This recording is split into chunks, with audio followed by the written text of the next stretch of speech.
ബിനോയ് എന്ന subscriber പറഞ്ഞതനുസരിച്ചാണ് 2018 release ചെയ്ത ഇരവുക്കായിരം കണ്ണുകൾ എന്ന സിനിമ കാണുന്നത്. ഒരു ഫ്ളാറ്റിൽ നടക്കുന്ന കൊലപാതകവും അതുമായി ബന്ധപ്പെട്ടവർ ആ കൊലയെക്കുറിച്ച് വ്യത്യസ്തമായ കഥകൾ പറയുന്നതുമാണ് ചിത്രത്തിന്റെ തീം. യഥാർത്ഥത്തിൽ എന്താണ് സംഭവിച്ചതെന്ന് പറയുന്നുമില്ല. അപ്പോഴാണ് ഇതേ പ്ലോട്ട് ഉപയോഗിച്ച വേറൊരു ചിത്രം ഓർമ്മയിൽ വന്നത്.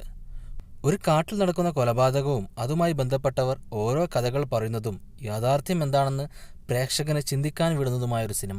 1950 അകിറ കുറോസാവ സംവിധാനം ചെയ്ത ലോക സിനിമാ ചരിത്രത്തിൽ ഇടം പിടിച്ച റോഷമോൺ എന്ന ജാപ്പനീസ് ചിത്രം. കഥാപാത്രങ്ങൾ പറയുന്ന കാര്യങ്ങളെ സിനിമയിൽ പ്രേക്ഷകന് കാണിച്ചിരുന്ന രീതി ആദ്യമായി ഉപയോഗിച്ചതും ആ സിനിമയിലാണ്. ആ രീതിയെയാണ് റോഷമോൺ എഫക്റ്റ് എന്ന് പറയുന്നത്. റോഷമോൺ എഫക്റ്റിനെ കുറിച്ചുള്ള കൂടുതൽ വിവരങ്ങൾ അറിയാൻ ഞങ്ങൾ ചെയ്ത വീഡിയോ കാണാം. ഇരവുക്കായിരം കണ്ണുകൾ എന്ന സിനിമയെക്കുറിച്ച് പിന്നീട് സംസാരിക്കാം. റോഷമോൺ സിനിമയുടെ മുഴുവൻ കഥയും കഥയിൽ ഒളിഞ്ഞിരിക്കുന്ന കാര്യങ്ങളുമാണ് ഈ വീഡിയോയിലൂടെ ചർച്ച ചെയ്യുന്നത്.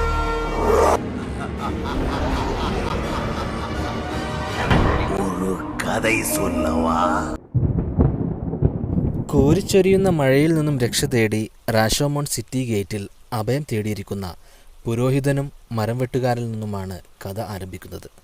അങ്ങോട്ടേക്ക് മഴ കൊണ്ടോടി ഒരു സാധാരണക്കാരനും കൂടി വരികയാണ്.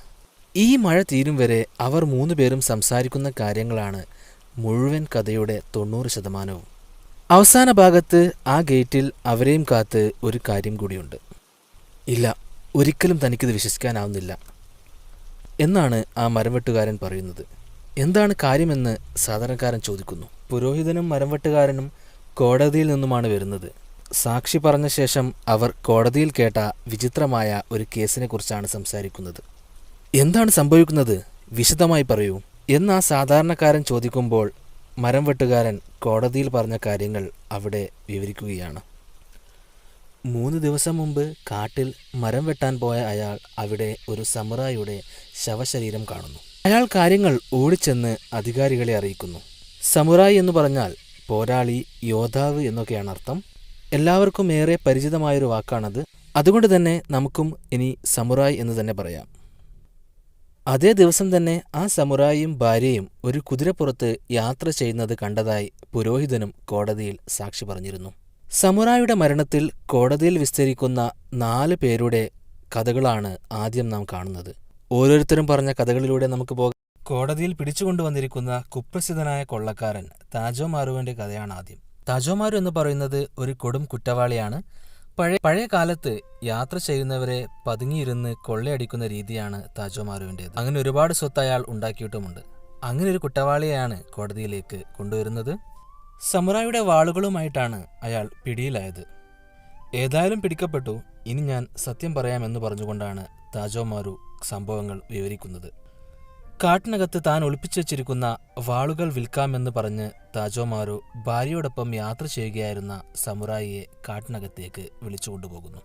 കാട്ടിനകത്തെത്തിയ സമുറായിയെ അയാൾ തന്ത്രപൂർവ്വം കീഴടക്കി അവിടെ കാട്ടിനകത്ത് തന്നെ കെട്ടിയിടുന്നു. അയാളെ കൊല്ലാൻ തനിക്ക് യാതൊരു ഉദ്ദേശവും ഉണ്ടായിരുന്നില്ല എന്നാണ് താജോ മാരു പറയുന്നത്. സുന്ദരിയായ അയാളുടെ ഭാര്യയെ സ്വന്തമാക്കാൻ വേണ്ടിയാണ് താജോ മാരു ശ്രമിച്ചത്. സമുറായിയെ കെട്ടിയിട്ട സ്ഥലത്തേക്ക് താജോ മാരു അയാളുടെ ഭാര്യയെ കൂടി കൊണ്ടുപോകുന്നു. കാര്യം മനസ്സിലാക്കിയ ഭാര്യ ഒരു കഠാര ഉപയോഗിച്ച് താജോ മാരുവിനെ പ്രതിരോധിക്കാൻ ശ്രമിക്കുന്നു. പക്ഷെ അവൾക്ക് അധിക നേരം പിടിച്ചു നിൽക്കാനായില്ല. വളരെ തൻ്റെടത്തോടെയാണ് അവൾ പോരാടിയതെന്നാണ് താജോ മാരു പറയുന്നത്. പക്ഷെ അവൾക്ക് താജോ മാരുവിന് കീഴ്പ്പെടേണ്ടി വന്നു. തൻ്റെ ഈ നാണക്കേട് 2 പുരുഷന്മാർ അറിയാൻ പാടില്ല എന്ന് ആ ഭാര്യ പറയുന്നു. 2 പേരിൽ ഒരാൾ മാത്രമേ ജീവിച്ചിരിക്കാൻ പാടുള്ളൂ എന്നാണ് ഭാര്യ താജോ മാരുവിനോട് പറയുന്നത്. അത് കേട്ട് താജോ മാരു സമുറായിയുടെ കെട്ടുകൾ അയച്ചുവിടുന്നു. അവർ 2 പേരും മാന്യമായി അംഗം വെട്ടുന്നു. ആ അംഗത്തിൽ താജോ മാരു സമുറായിയെ കീഴ്പ്പെടുത്തുകയും അയാളെ കൊല്ലുകയും ചെയ്യുന്നു. ഈ സമയം അയാളുടെ ഭാര്യ അവിടെ നിന്നും ഓടി രക്ഷപ്പെടുന്നു. ഇത്രയും കാര്യങ്ങളാണ് താജോ മാരു കോടതിയെ ബോധിപ്പിക്കുന്നത്.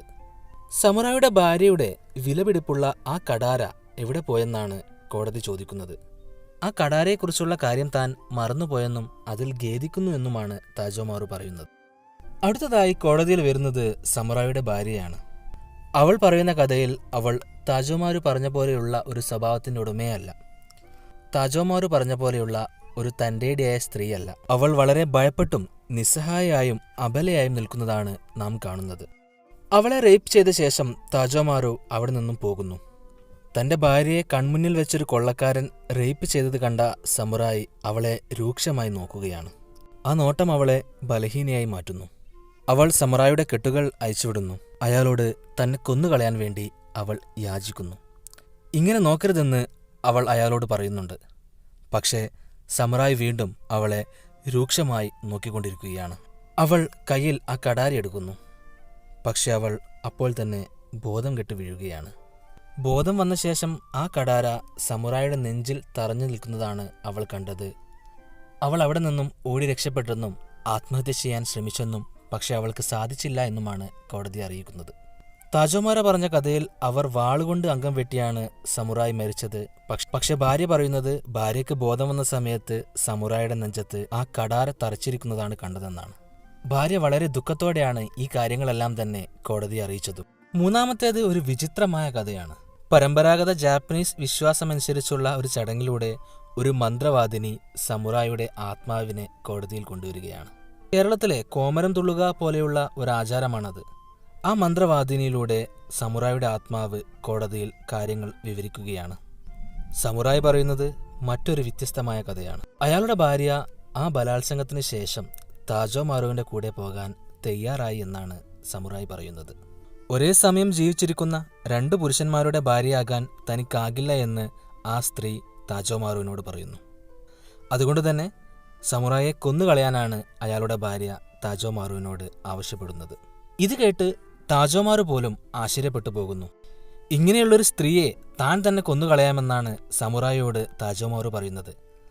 അതോ ഇവളെ വെറുതെ വിടണമോ എന്നും താജോമാരു ചോദിക്കുന്നുണ്ട്. താജോമാരുവിന്റെ ഈ ഒരൊറ്റ ചോദ്യം കേട്ടുകൊണ്ട് തന്നെ സമുറായി അയാളോട് ക്ഷമിക്കാൻ തയ്യാറാകുന്നു. അപ്പോൾ അയാളുടെ ഭാര്യ അവിടെ നിന്നും ഓടി രക്ഷപ്പെടുന്നു. താജോമാരു അവളെ പിടിക്കാനായി പിന്നാലെ പോകുന്നുണ്ട്. പക്ഷേ മണിക്കൂറുകൾക്ക് ശേഷം താജോമാരു മാത്രമാണ് തിരിച്ചു വരുന്നത്. താജോമാരുവിന് അവളെ പിടികൂടാനായില്ല എന്ന് സമുറായിയോട് പറയുന്നു.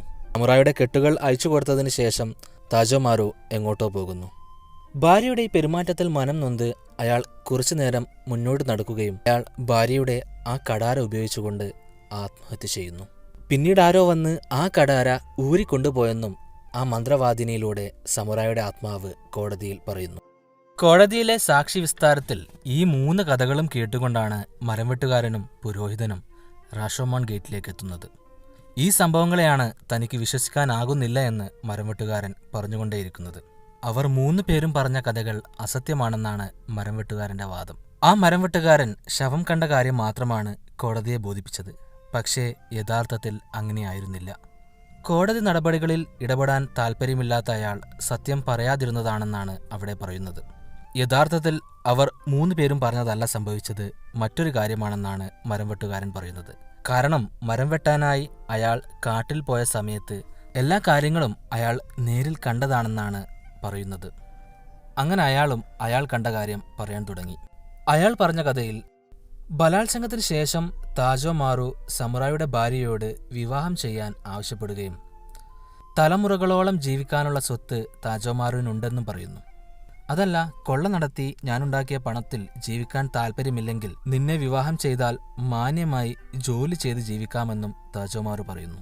പക്ഷെ ഭാര്യ അതിനൊന്നും തന്നെ തയ്യാറാകുന്നില്ല. പകരം സമുറായിയുടെ കെട്ടുകൾ അയച്ചുവിടുന്നു. പക്ഷെ സമുറായിക്ക് താജോമാരുവിനോട് അംഗം വെട്ടാനുള്ള യാതൊരു താല്പര്യവുമില്ലായിരുന്നു.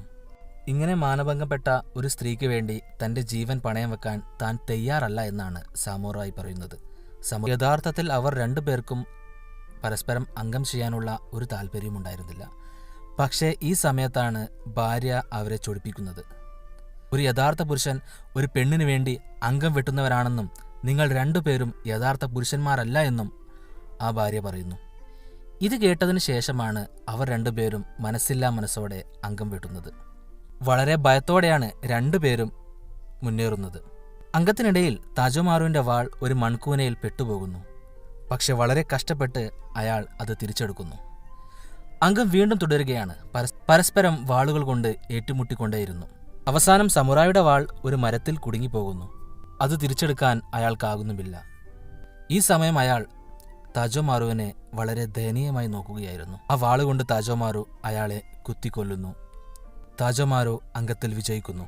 അവർക്ക് പ്രോത്സാഹനം നൽകിയ ഭാര്യ പക്ഷേ സംഭവങ്ങൾ നടക്കുമ്പോൾ ഇതെല്ലാം കണ്ട് പേടിച്ചിരിക്കുകയായിരുന്നു. അവൾ അവിടെ നിന്നും ഓടി രക്ഷപ്പെടുകയും ചെയ്യുന്നു. മരം വെട്ടുകാരൻ കഥ പറഞ്ഞുകൊണ്ടിരിക്കുമ്പോഴാണ് റാഷമോൺ ഗേറ്റിൻ്റെ പിന്നിൽ നിന്നും ഒരു പിഞ്ചു കുഞ്ഞിൻ്റെ കരച്ചിൽ അവർ 3 പേരും കേൾക്കുന്നത്. അവർ ആ കരച്ചിൽ കേട്ട സ്ഥലത്തേക്ക് പോകുന്നു. അവിടെ ഒരു പിഞ്ചു കുഞ്ഞിനെ ഒരു പുതപ്പിൽ പൊതിഞ്ഞു വെച്ചിരിക്കുന്നതാണ് അവർ കാണുന്നത്. ഇങ്ങനെയൊരു കുഞ്ഞിനെ ഇവിടെ ഉപേക്ഷിച്ചു പോയ മാതാപിതാക്കൾ എത്ര ക്രൂരന്മാരായിരിക്കുമെന്നാണ് സാധാരണക്കാരൻ പറയുന്നത്. പക്ഷെ മരം വെട്ടുകാരൻ പറയുന്നത് ഒരു കുഞ്ഞിനെ ഇവിടെ ഇങ്ങനെ ഉപേക്ഷിച്ചു പോകുന്ന അവസ്ഥയിലെത്തിയ അവർ എത്രത്തോളം ദുഃഖിച്ചിട്ടുണ്ടാകും ഈ കാര്യം ചെയ്യാനെന്നാണ്. കുഞ്ഞിൻ്റെ കൂടെയുള്ള പുതപ്പും ആ രക്ഷയും ആ സാധാരണക്കാരൻ എടുക്കുന്നു. അത് നിങ്ങൾ എടുക്കാൻ പാടില്ല എന്നാണ് മരം വെട്ടുകാരൻ പറയുന്നത്. നിങ്ങൾ ചെയ്യുന്നത് കൊള്ളയാണെന്നാണ് മരം വെട്ടുകാരൻ പറയുന്നത്. മനസാക്ഷിയുള്ള ഒരാളും ഇങ്ങനെ ചെയ്യില്ല എന്നും അയാൾ പറയുന്നു. ഞാൻ ചെയ്യുന്നത് തെറ്റാണെങ്കിൽ നിങ്ങളും തെറ്റുകാരൻ തന്നെയാണ്. കാരണം സമുറായിയുടെ കൊലപാതകം നടക്കുന്ന സമയത്ത് നിങ്ങൾ അവിടെയുണ്ടെങ്കിൽ ആ വിലപിടിപ്പുള്ള കടാര നിങ്ങളാണ് മോഷ്ടിച്ചത്. മരം വെട്ടുകാരനോട് ആ സാധാരണക്കാരൻ പറയുകയാണ്. മരം വെട്ടുകാരൻ്റെ മുഖമാകെ വിളറിപ്പോകുന്നു. അയാൾ അല്ല എന്ന് പറയുന്നതേയില്ല. നിങ്ങൾ ആ കടാര എടുത്തതുകൊണ്ടാണ് കോടതിയിൽ സത്യം പറയാൻ പോകാതിരുന്നതെന്നും എനിക്ക് മനസ്സിലായെന്ന് ആ സാധാരണക്കാരൻ പറയുന്നു. ഒരർത്ഥത്തിൽ നിങ്ങളും കള്ളനാണ്, ഞാനും കള്ളനാണ്. മനുഷ്യരെല്ലാവരും അവരുടെ സ്വാർത്ഥത മാത്രമാണ് നോക്കുക എന്ന് പറഞ്ഞുകൊണ്ട് ആ പുതപ്പും എടുത്തുകൊണ്ട് ആ സാധാരണക്കാരൻ അവിടെ നിന്ന് പോകുന്നു. മനുഷ്യൻ എത്രത്തോളം ക്രൂരനായി മാറിയിരിക്കുന്നു എന്നാണ് പുരോഹിതൻ പറയുന്നത്. മനുഷ്യത്വം ഇല്ലാതായിരിക്കുന്നു എന്നും പുരോഹിതൻ പറയുന്നു. അപ്പോഴാണ് ആ പുരോഹിതനെ ഞെട്ടിക്കും വിധം ആ മരംവെട്ടുകാരൻ പറയുന്നത്, ഈ കുഞ്ഞിനെ ഞാൻ വളർത്തിക്കൊള്ളാമെന്ന്. എനിക്കിപ്പോൾ തന്നെ 6 മക്കളുണ്ടെന്നും അതിലേക്ക് ഒരാൾ കൂടി കൂടിയാൽ എനിക്കൊന്നും സംഭവിക്കാനില്ലെന്നും പറഞ്ഞുകൊണ്ട് പുരോഹിതനിൽ നിന്നും ആ കുഞ്ഞിനെ ആ മരംവെട്ടുകാരൻ ഏറ്റെടുക്കുന്നു. അപ്പോൾ മനുഷ്യരിൽ മനുഷ്യത്വം അവശേഷിക്കുന്നുണ്ട് എന്ന് പുരോഹിതന് ബോധ്യമാകുന്നു. മഴ മാറി മാനം തെളിഞ്ഞ് വെയിൽ വന്ന് ആ കുഞ്ഞിനെയും കൊണ്ട് അയാൾ നടന്നു നീങ്ങുന്നു. ചിത്രം അവസാനിക്കുന്നു. പരസ്പര വിശ്വാസവും സ്വാർത്ഥതയും മനുഷ്യത്വവുമാണ് ചിത്രം ചർച്ച ചെയ്യുന്നത്. എന്താണ് സത്യമെന്നുള്ള ഒരു അന്വേഷണമാണ് സിനിമയുടെ ആകത്തുക. കോടതിയിൽ വിധി എന്താണെന്ന് സിനിമയിൽ കാണിക്കുന്നില്ല. മരം വെട്ടുകാരൻ്റെ യഥാർത്ഥ ഭാഗവും കോടതി കേട്ടിട്ടുമില്ല. അതുകൊണ്ട് തന്നെ എന്താണ് യഥാർത്ഥമായി സംഭവിച്ചത്, എന്താണ് സത്യമെന്ന് പ്രേക്ഷകന്റെ വിധിക്ക് വിട്ടിരിക്കുകയാണ് സംവിധായകൻ ചെയ്യുന്നത്. ഓരോരുത്തരും പറയുന്ന കഥകൾ അവരവരുടെ വ്യൂ പോയിന്റിൽ നിന്നുമാണ്. പക്ഷെ അവരെല്ലാവരും അവരുടെ സ്വഭാവ സവിശേഷതകളാണ് അവരുടെ കഥയിൽ പറയുന്നത്. കൊള്ളക്കാരൻ പറയുന്ന കഥയിൽ അയാൾ വീരശൂര പരാക്രമിയും ഭയമില്ലാത്തയാളുമാണ്. ഒരു വീരപുരുഷനായിട്ടാണ് അയാൾ അയാളുടെ കഥയിൽ അയാളെക്കുറിച്ച് വിവരിക്കുന്നത്. ഭാര്യയുടെ കഥ വളരെ വികാരപരമായിരുന്നു. അവളുടെ നിസ്സഹായതയും ദുഃഖവുമാണ് അവർ പറഞ്ഞ കഥയിൽ പ്രതിഫലിക്കുന്നത്.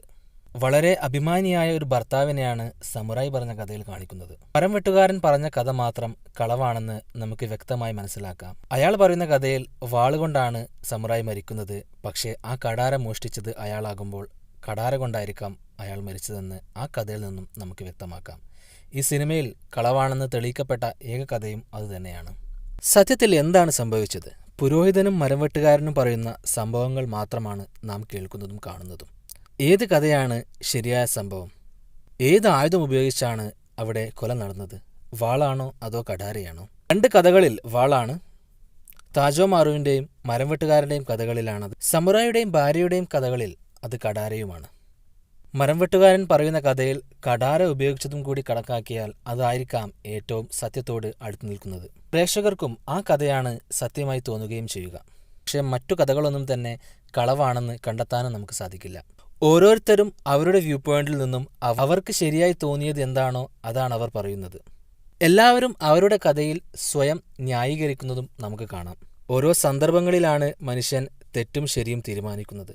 മരം വെട്ടുകാരന് സമുറായിക്ക് നീതി കിട്ടുന്നതിനപ്പുറം തൻ്റെ കുടുംബത്തെ പോറ്റാനുള്ള പണം കണ്ടെത്തുക എന്നതാണ് ശരിയായി തോന്നിയത്.